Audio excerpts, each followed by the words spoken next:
सुप्रभात, स्वागत है आपका श्री सुभाष बोस शिक्षण संस्थान उच्च माध्यमिक विद्यालय लाडनू की ऑनलाइन क्लासेस में। अर्थशास्त्र की क्लास चल रही है और अर्थशास्त्र में पहला चैप्टर है अर्थशास्त्र का परिचय, कक्षा 12 वाणिज्य की पुस्तक का है जो चल रहा था, जिसमें हमने काफी कुछ पढ़ लिया था। आज हम बात करेंगे अर्थशास्त्र की मान्यताएं। सबसे पहले बात यह करते हैं मान्यताएं क्या होती है। मान्यताएं कुछ ऐसी शर्तें, कुछ ऐसी दशाएं या कुछ ऐसी बातें जो किसी नियम या सिद्धांत को पूरी तरह से लागू करने या साबित करने के लिए जरूरी होती है, उनको बोलते हैं मान्यताएं। तो अर्थशास्त्र की कुछ मान्यताएं हैं, छोटा सा टॉपिक है, पहले इसके बारे में बात कर लेते हैं। अन्य बातें समान रहे। सबसे पहली बात यह है, अर्थशास्त्र का कोई नियम तब लागू होता है जब उस नियम को प्रभावित करने वाली किसी एक बात को या किसी एक दशा को छोड़कर अन्य दशाएं हैं वो क्या रहे, समान रहे, अन्य बातें समान रहे। ठीक है, तो पहली मान्यता ये होगी। उसके बाद है दूसरी, आर्थिक इकाई की विवेकशीलता, यानी जो भी आर्थिक इकाई है उस आर्थिक इकाई का उपयोग कितना विवेकशील तरीके से हो रहा है, उस हिसाब से हमें अर्थशास्त्र की सही और सटीक जो परिणाम है वो प्राप्त हो सके। उसके बाद है आर्थिक मानव। अर्थशास्त्र है वो मनुष्य को एक आर्थिक मानव मानकर कार्य करता है, यानी अर्थशास्त्र ये मानता है कि मनुष्य द्वारा जो भी क्रियाकलाप हो रहे हैं, जो भी गतिविधियां हो रही है, उसके पीछे प्रत्यक्ष या अप्रत्यक्ष रूप से उसका उद्देश्य कैसा रहेगा, आर्थिक ही रहेगा। इसलिए अर्थशास्त्र की जो अगली मान्यता है वो है आर्थिक मानव। वो मनुष्य को क्या मान के चलती है, एक आर्थिक मानव मान के चलती है। वो ये सोचती है, या अर्थशास्त्र ये कहती है कि मनुष्य द्वारा जो भी गतिविधि या जो भी क्रियाकलाप होता है उसके पीछे कैसा उद्देश्य होता है, उसका आर्थिक उद्देश्य है। फिर है साम्य या संतुलन की आरंभिक दशा। अगली स्थिति यह बताती है अर्थशास्त्री की जहां पर किसी भी चीज का, चाहे मांग और पूर्ति की साम्य की बात हो, चाहे आर्थिक कीमतों की साम्य की बात हो, अगर संतुलन की दशा है तो वो आरंभिक बिंदु यानी साम्य का जो आरंभिक बिंदु है उसका विश्लेषण करती है कि किस स्तर पर आपकी संतुलन की स्थिति तैयार हुई है। उसके बाद है पांचवी मान्यता, विशेष सामाजिक, राजनीतिक व आर्थिक समस्याओं से संबंध। अर्थशास्त्र है, देखो हमने एक बात की थी अर्थशास्त्र के बारे में कि अर्थशास्त्र है वो सामाजिक विज्ञान विषय का एक बिंदु है या एक भाग है। तो सामाजिक विज्ञान में समाज, राजनीति और आर्थिक संस्थाएं, ये सारी चीजें। तो जब अर्थशास्त्र के विश्लेषण की बात करते हैं तो सामाजिक, राजनीतिक और आर्थिक संस्थाओं में आपस में संबंध होता है। देखो एक छोटा सा एग्जाम्पल लो, अगर कोई आर्थिक संस्था है, वह आर्थिक संस्था किसी प्रकार का उत्पादन करना चाहती है लेकिन सामाजिक स्तर पर उसका विरोध हो जाता है तो उत्पादन संभव नहीं होगा, या राजनीतिक स्तर पर अड़चने आ जाती है तो वो कार्य संपादित नहीं हो सकता। और अगली मान्यता है जीव विज्ञान व भूगोल से संबंधित। अर्थशास्त्र जीव विज्ञान, जैसे यहां पर हमने बात की मानव से संबंधित है, यानी गतिविधियां मानव के द्वारा संभव निष्पादित की जाएगी। तो मानव का संबंध किससे होता है, जीव विज्ञान से, तो जीव विज्ञान हो गया। भूगोल, जो राजनीतिक और विशेष परिस्थितियां, सामाजिक परिस्थितियां, वो कैसे होगी, भौगोलिक परिस्थितियों के आधार पर होगी। तो जीव विज्ञान व भूगोल से भी अर्थशास्त्र की मान्यताओं का संबंध होता है, अर्थशास्त्र की मान्यताएं रखी जाती है। तो ये तो होगी अर्थशास्त्र की मान्यताएं। अब आज हम बात करते हैं उत्पादन संभावना वक्र। उत्पादन संभावना वक्र क्या होता है? डोमिनिक सेल्वेटोर ने यह कहा, वह वक्र जो यह बताता है कि एक देश उपलब्ध श्रेष्ठतम तकनीक व अपने सभी संसाधनों का उपयोग करते हुए वस्तुओं की भिन्न भिन्न मात्राओं का वैकल्पिक संयोगों को जिन्हें वह देश उत्पादित कर सकता है, ऐसा वक्र उत्पादन संभावना वक्र या रूपांतरण वक्र कहलाता है। अब देखो इस परिभाषा में क्या लिखा गया है, हमने अर्थशास्त्र की जब परिभाषा पढ़ी थी तो उसमें ये एक जगह एक परिभाषा पढ़ी थी कि अर्थशास्त्र क्या है, उपलब्ध सीमित साधनों में अपनी असीमित आवश्यकताओं की पूर्ति करना, वो क्या है, अर्थशास्त्र है। तो यहां भी ये बात कह रहा है कि किसी भी देश है, उस देश में जो तकनीक है उसके उत्पादन के साधन है वो क्या है, सीमित है और अपने आप में श्रेष्ठतम है।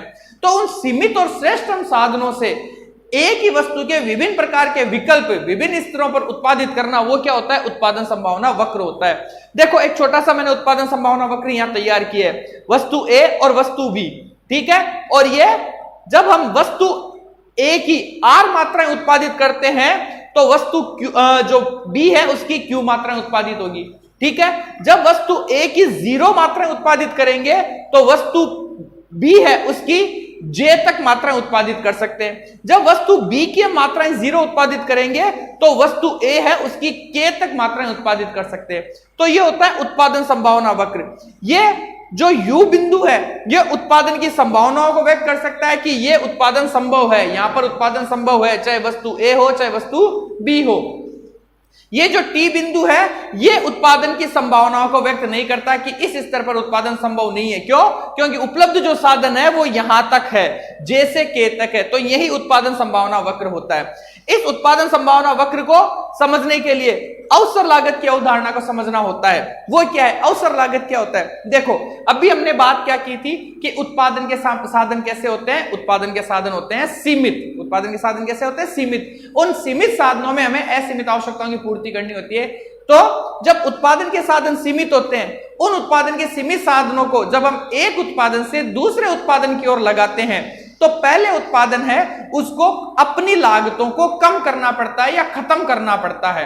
तब उत्पादन साधन जो दूसरा उत्पादन है उसका संभावना बनती है, वो उत्पादित होता है। तो पहले उत्पादन के द्वारा जो लागतें त्यागी गई है वो दूसरे उत्पादन के लिए क्या बन जाती है? अवसर लागत बन जाती है। एक एग्जांपल देखो, ये इसी उत्पादन संभावना वक्र के आधार पर उदाहरण से समझा रहा हूं। सपोज करो एक व्यक्ति है जिसके पास एक खेत है। क्या है? एक खेत। ठीक है, इस खेत में सामान्यतया वह गेहूं का उत्पादन करता है। किसका उत्पादन करता है? गेहूं का, जो एक रबी की फसल है। वो पूरे खेत में गेहूं का उत्पादन करता है। एक वर्ष में उसने गेहूं के साथ साथ सरसों का भी उत्पादन किया। किसका उत्पादन किया? सरसों का। ठीक है, अब खेत के इस भाग में उसने क्या किया? सरसों उगाई। क्या उगाई? सरसों। और बाकी में क्या उगाया? गेहूं। अब देखो, उत्पादन के साधनों में सबसे बड़ा साधन हो गया खेत।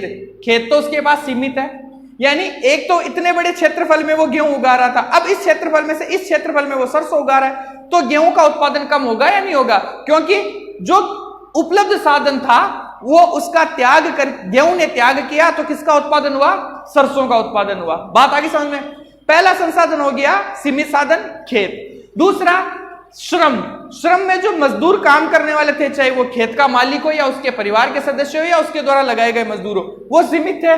तो जब वो सारे मजदूर या श्रमजनक लोग थे, वो सारे एक ही फसल का उत्पादन कर रहे थे, गेहूं का, तो सारा उत्पादन किस पर आ रहा था? गेहूं पर। अब कुछ श्रमिक वो किधर चले गए? सरसों की तरफ। तो उन श्रमिकों ने अपना श्रम गेहूं के लिए त्याग दिया और किसके लिए बना दिया? सरसों के लिए।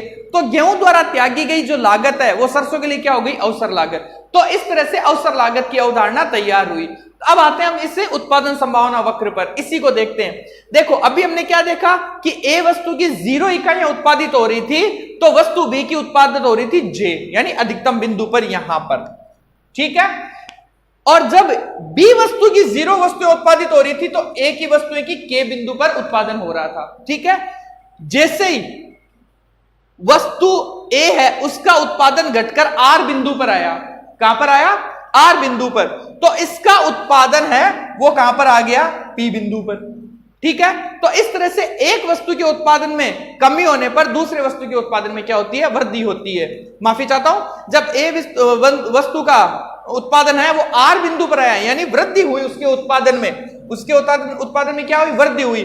तो वस्तु बी के उत्पादन में कमी हो गई, J से वो Q पर आ गया।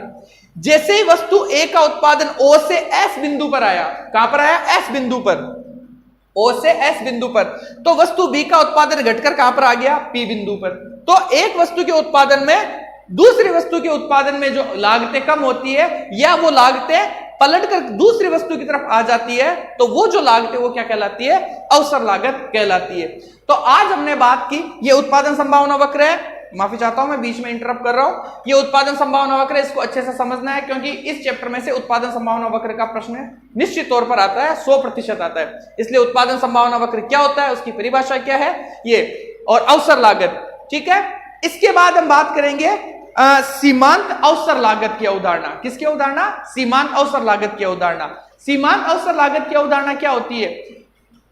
अगर कहीं भी सीमांत शब्द का है, क्योंकि अर्थशास्त्र में प्रत्येक चैप्टर में सीमांत शब्द आएगा, तो सीमांत शब्द का अर्थ इतना समझ लीजिए कि एक इकाई की तुलना में अगली इकाई में होने वाला जो परिवर्तन है वो ही क्या कहलाता है? सीमांत कहलाता है। तो यहां हम बात करते हैं कि सीमांत अवसर लागत जब प्रत्येक एक अतिरिक्त इकाई के उत्पादन में प्रथम वस्तु के द्वारा त्यागी गई जो लागत है वो दूसरी वस्तु के द्वारा प्रत्येक एक अतिरिक्त इकाई उत्पादन करने में जो प्राप्त की गई लागत है वो क्या कहलाती है? सीमांत लागत, सीमांत अवसर लागत कहलाती है। जैसे अभी हमने बात की थी ओ का उत्पादन आर तक, सॉरी वस्तु ए का उत्पादन ओ से आर तक बढ़ गया, तो ये प्रत्येक एक इकाई में, तो यहां तक वस्तु बी ने जे से क्यू तक अपनी लागत त्याग की प्रत्येक एक अतिरिक्त उत्पादन में, तो ओ आर यहां पर जो परिवर्तन आया वो और ये परिवर्तन, तो ये जो परिवर्तन रहेंगे प्रत्येक अतिरिक्त इकाई के उत्पादन के वृद्धि और कमी होने पर, ये क्या कहलाएगा? सीमांत अवसर लागत कहलाएगा। क्या कहलाएगा? सीमांत अवसर लागत। ठीक है, तो इस तरह से सीमांत अवसर लागत की बात की जाती है। तो उत्पादन संभावना वक्र, अवसर लागत और अर्थशास्त्र की मान्यताएं, उनका विषय था वो आज पूरा हुआ। इस चैप्टर का अंतिम बिंदु रहेगा वो अगले वीडियो में बात करेंगे, जिसमें अर्थशास्त्र में क्या उत्पादन करने की समस्या, उत्पादन की समस्या के नाम से, तो आर्थिक समस्याओं की बात करेंगे और अर्थव्यवस्था कितने प्रकार की होती है उनके बारे में बात करेंगे और ये चैप्टर कंप्लीट करेंगे। तो आज का विषय ये रहेगा, अर्थशास्त्र की मान्यताएं, उत्पादन संभावना वक्र की अवधारणा, ये उत्पादन संभावना वक्र, अवसर लागत के साथ सीमांत अवसर